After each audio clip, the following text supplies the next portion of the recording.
नमस्कार YouTube family. आज आपण बनवणार आहोत रसमलाई.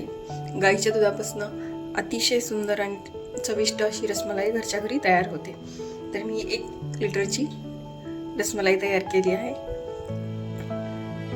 तुम्ही बघू शकता एकदम छान अशी रबडी आणि रसमलाई खूप छान झालेली आहे. तुम्हाला तोडून दाखवते. एकदम अशी ज्युसी झालेली आहे आणि आतूनही मस्त जाळी आलेली आहे. चला तर रेसिपी बघूया. ही रसमलाई तुम्ही 4 ते 5 दिवस विदाउट फ्रीज बाहेर स्टोर करू शकता.